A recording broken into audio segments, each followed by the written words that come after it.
Bonsoir, 4 octobre 2017. Je vais partir de l'affaire Black M. Verdun pour proposer plusieurs choses sur la gauche, sur l'avenir de la gauche et sur l'avenir des identitaires. L'affaire Black M. Verdun, donc c'est en 2016, la commémoration de la bataille de Verdun qui a tourné au scandale. Nous avons pensé à de la provocation. En gros, on a eu des jeunes qui ont couru sur les corps des soldats morts, des soldats dans le cimetière, et l'invité principal, où il y a eu un concert organisé, dont le chanteur c'était un certain Black M. Donc, Black M, qui avait fait un groupe appelé Section d'Assaut, SA. SA, c'était un groupe paramilitaire allemand, enfin nazi. Black M, donc chanteur noir, homophobe, antisémite, sexiste, qui a eu des paroles anti-français dans ses chansons. Bon, pourquoi ça ne dérange pas la gauche, mais pour commémorer Verdun, c'est un peu bizarre. Donc noir, donc il appartient à une minorité, fils d'immigrés, mépris, donc sexiste, homophobe. Et vous avez donc la personne elle-même qui est choquante, les jeunes qui courent sur les tombes, sur les corps des soldats, et vous avez, pour commémorer cette bataille de Verdun, un chanteur de hip-hop qui appartient à une minorité et donc au comportement absolument scandaleux. Nous avons pris ça pour de la provocation, nous avons été très touchés par ça, c'est monstrueux, c'est monstrueux, et nous avons pris ça pour de la provocation de la part de la gauche ou du Parti socialiste. L'affaire des statuts des soldats et des généraux confédérés aux États-Unis, affaire relativement récente, m'a fait voir cette affaire de Black M de façon différente. Alors, ce qui s'est passé aux États-Unis, ce n'est pas tellement donc le déboulonnage des statuts des généraux confédérés qui m'a fait penser autrement à l'affaire Black M, c'est la suite. Les Américains ont organisé 2 pétitions en proposant de remplacer les généraux et les soldats, leurs statuts, par 2 chanteurs noirs, l'une Missy Elliott et l'autre le chanteur Prince.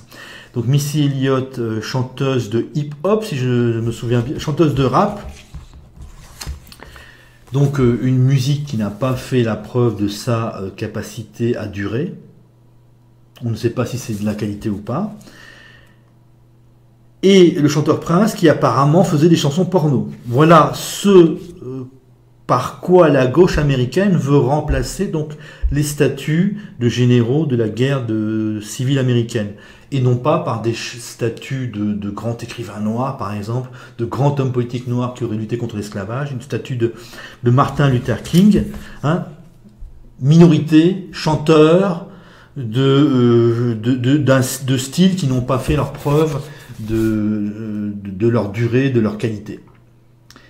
Et on a eu le même phénomène à peu près, donc en France avec l'affaire Black M, un noir, un style de chanson hip-hop, on ne sait pas si dans 10 ans ce ne sera pas complètement oublié. Donc Prince faisait des chansons porno, Black M lui fait des chansons, a des paroles homophobes, antisémites et sexistes dans ses chansons. Et là j'ai eu un tilt en fait, là je me suis dit mais finalement la gauche elle est comme ça, ils sont comme ça. Pour honorer en quelque sorte l'esclavage, ils proposent simplement des chanteurs noirs de styles musicaux de variété.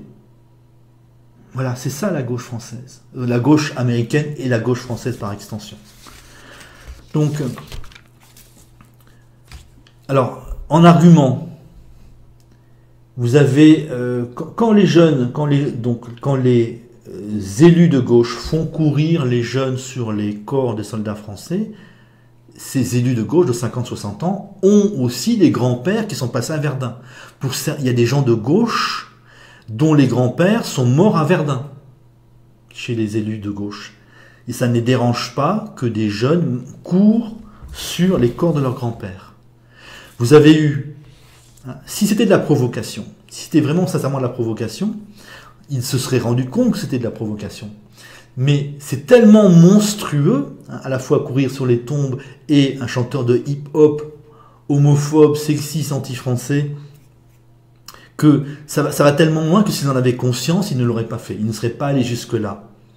Donc, cette attitude scandaleuse de la gauche, en fait, est sincère. Et donc, aux États-Unis, hein, le troisième argument, aux États-Unis, c'est pareil.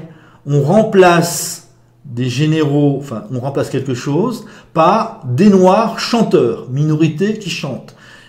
Et finalement, donc, la gauche nous a montré ce qu'elle est. Et ça correspond bien à ce qu'a été le Parti socialiste de 2012 à 2017. Donc la haine de l'histoire, on court sur des corps de soldats français, la haine de l'histoire, la haine du passé, l'adoration des minorités. Donc on fait venir un fils d'immigré, un noir qui est fils d'immigré, donc il n'est pas vraiment relié à la bataille de Verdun.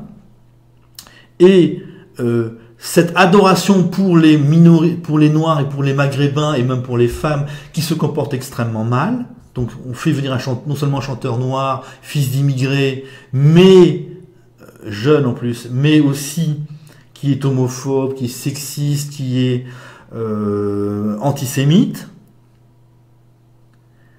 Et vous avez plus donc un chanteur de hip-hop d'un genre musical mineur qui sera peut-être totalement oublié dans 10 ans, et vous avez la gauche, cette gauche qui est incapable de réfléchir, qui est incapable d'être sérieuse, qui est incapable de grandeur, de dignité, et finalement, la gauche ne nous a pas provoqué, elle nous a montré ce qu'elle est. La veulerie la plus totale, dans l'adoration des minorités, et dans l'exaltation, l'acceptation des comportements scandaleux de certaines de ces personnes issues des minorités. Voilà, on a eu une illustration de ce qu'est la gauche, et ce n'est pas une provocation.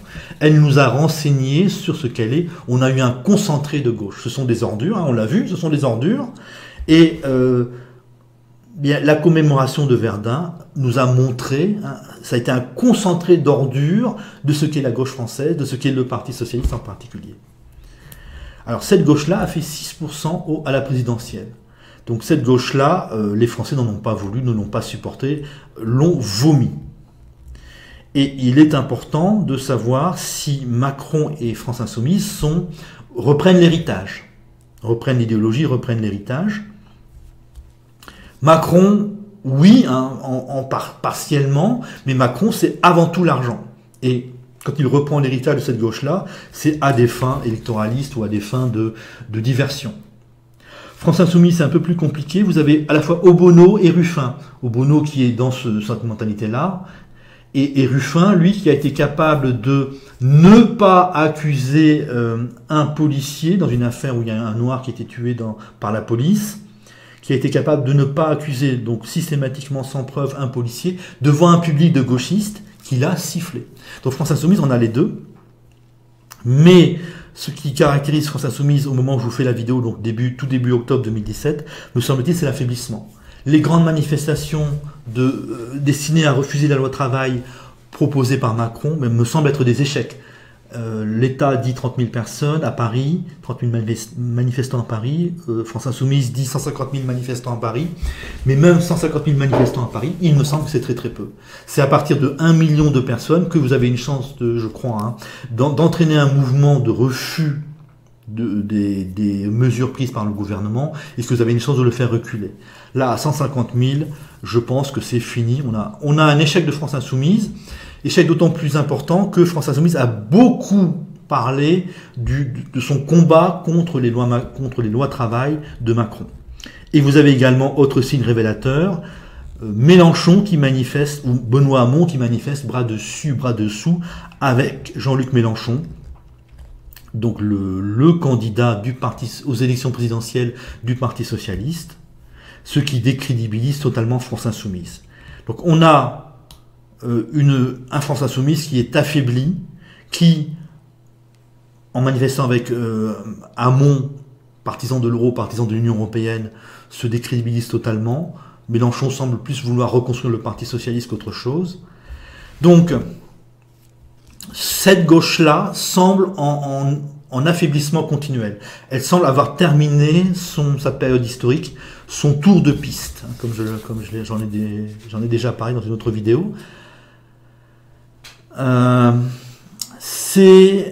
voilà, ce discours de gauche, cette gauche-là, est en affaiblissement continuel et devrait disparaître, ce qui est tout à fait normal. Hein.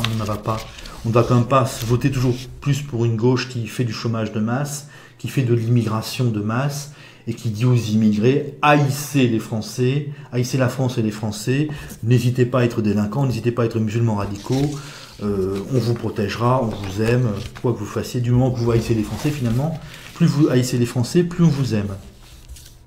Donc il est un petit peu normal que pour les Français qui subissent de plus en plus le chômage, de plus en plus l'immigration de gens culturellement différents, que l'on ne veut pas assimiler, et que l'on encourage à avoir des comportements scandaleux, il n'y a rien d'étonnant à ce que cette gauche-là disparaisse, ou s'affaiblisse en tout cas, s'affaiblisse continuellement.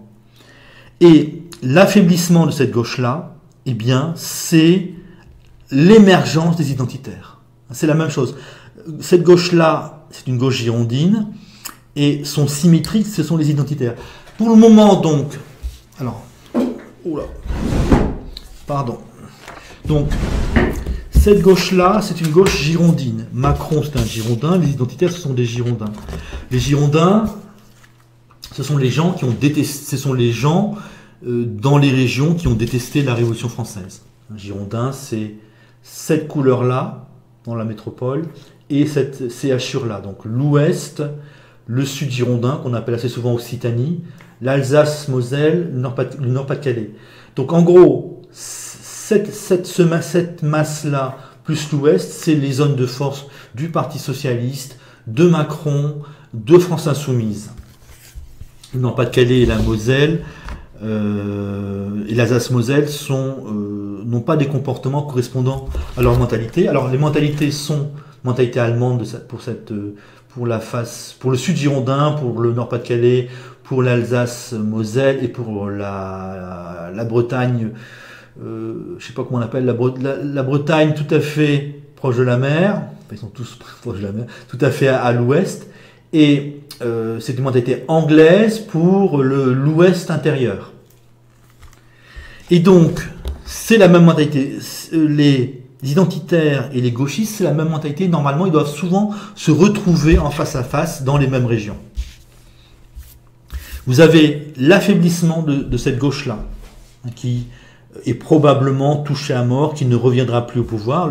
France Insoumise ne peut pas revenir au pouvoir parce qu'il est trop à gauche.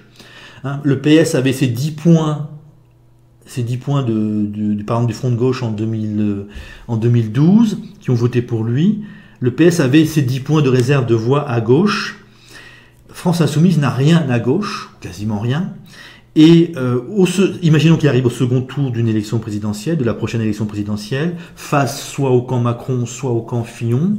Eh bien, le groupe Macron-Fillon votera l'un pour l'autre, tandis que les électeurs du Front National seront nombreux à ne pas voter pour France Insoumise au second tour. Exactement à l'inverse de ce que l'on a eu aux élections présidentielles de 2017, où les électeurs du France Insoumise ont été très nombreux à ne pas voter pour le Front National, garantissant ainsi la victoire de Macron. Donc le PS se meurt, France Insoumise ne va pas bien, et Macron c'est l'argent. Macron c'est l'argent et l'immigration. Donc à partir du moment où vous êtes là pour enrichir les riches, appauvrir les pauvres, continuer l'immigration, vous n'avez pas d'avenir électoral. Si on reste en démocratie, le camp Macron va subir une déculottée en 2017 et ne tiendra que par l'alliance avec la droite et l'incapacité des électeurs du Front National et des électeurs de France Insoumise de s'unir. Donc, France Insoumise est en affaiblissement, le PS est définitivement mort, et Macron n'a pas d'avenir. Et ça veut dire que c'est le temps des identitaires. Voilà. Vous avez 4 groupes idéologiques dans cet espace-là, dans l'espace girondin. Le Parti Socialiste qui meurt, France Insoumise qui ne va pas bien, Macron qui n'est là que pour l'argent, enrichir les riches, qui est pro-immigré, alors que les gens commencent à en avoir marre, y compris dans cet espace-là, hein, bien sûr, y compris dans l'espace girondin. Et vous avez les identitaires qui, au moins, eux, veulent refuser l'immigration. Donc ils sont en cohérence parfaite avec ce que pense tout le monde. Les gens aiment les immigrés, soit s'ils en ont besoin, soit s'ils ne vivent pas à côté d'eux, et s'ils sont girondins. Hein, personne n'a envie de voir des musulmans radicaux à côté de chez lui. Donc, c'est aujourd'hui, en 2017, sous le quinquennat Macron, l'opportunité pour les identitaires.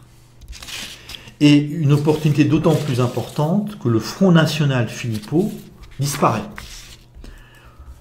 Donc pour les identitaires, c'est une opportunité idéale. Ça veut dire que si jamais vous ne percez pas, vous ne montez pas en puissance, vos militants restent aussi peu nombreux, eh bien là vous pourrez vous dire que c'est fini. Que l'avenir n'est pas aux identitaires. Vous avez une opportunité extraordinaire, je vais la détailler un peu plus à nouveau. Donc vous avez une opportunité extraordinaire. Si pendant ces 4 ans et demi de quinquennat Macron, vous n'accueillez pas énormément de nouveaux militants, vous pouvez vous inquiéter pour votre avenir. Inversement, si vous accueillez beaucoup de militants, même si c'est un simple passage de 10 000 militants à 20 000 militants, c'est-à-dire pas grand-chose encore, c'est le décollage. Les identitaires, avec Macron, comprenez ce que... Donc, est-ce que je suis clair? Entre le Parti Socialiste, France Insoumise, les identitaires, Macron, c'est exactement la même chose. Ce n'est pas évident, hein, mais c'est exactement la même chose. Ce sont des Girondins. Ce sont des descendants de la contre-révolution. Ils représentent les gens qui ont détesté la Révolution française sur 2 mentalités. Mentalité allemande dans le sud girondin, l'Occitanie, l'extrême ouest de la Bretagne, le Nord-Pas-de-Calais, l'Alsace-Moselle, et la mentalité anglaise dans l'ouest intérieur. Donc ces gens-là sont tous pareils, hein, finalement sont tous pareils, à peu près bien sûr, et ils se disputent finalement, les familles de pensée se disputent le pouvoir. Macron c'est l'argent et l'adoration de l'immigration, enfin c'est une adoration économique de l'immigration. Le Parti Socialiste, c'est un peu moins l'argent et l'adoration, l'extase devant l'immigration. France Insoumise, c'est encore moins l'argent, mais ça reste l'amour de l'Allemagne et finalement tout ce que ça sous-entend, donc l'acceptation des inégalités. Et quand même, l'adoration de l'immigré, hein, il n'y a pas de volonté. Il y a des gens à France Insoumise qui ne veulent pas assimiler, qui sont en adoration devant l'islam. Et vous avez les identitaires qui sont pro-allemands, qui sont obsédés par les Noirs, obsédés par les gens considérés comme musulmans, comme la gauche, mais qui, eux, disent ouvertement on ne les aime pas, qui ont moins l'honnêteté de dire qu'ils ne les aiment pas. La gauche, ce sont des gens qui n'aiment pas les Noirs, qui n'aiment pas les Maghrébins, mais qui font semblant de les aimer. Donc, le PS se meurt, France Insoumise semble en mauvais état, Macron n'est là que pour enrichir les riches, appauvrir les pauvres, et fait de l'immigration d'Algériens, comme il l'a dit lui-même lors de la campagne électorale. Donc là, avec la fin du Front National Philippot, avec l'augmentation du nombre d'Africains en France, eh bien, les identitaires donc, ont cette fenêtre d'opportunité absolument extraordinaire. Et le critère finalement essentiel, ce qui sera le plus important pour les identitaires durant ces 4 ans et demi qui restent du quinquennat Macron, c'est s'ils ne percent pas, alors c'est très très grave. C'est ça l'essentiel pour les identitaires lors du quinquennat Macron, c'est ne pas percer. Ce n'est pas percer, monter en puissance, ça c'est normal. C'est ça qui doit arriver. Et c'est le début donc du racisme, enfin d'un rejet assez net des Noirs et des gens considérés comme musulmans et des Blancs musulmans, des Blancs considérés comme musulmans en France et en Allemagne. Voilà. Salut.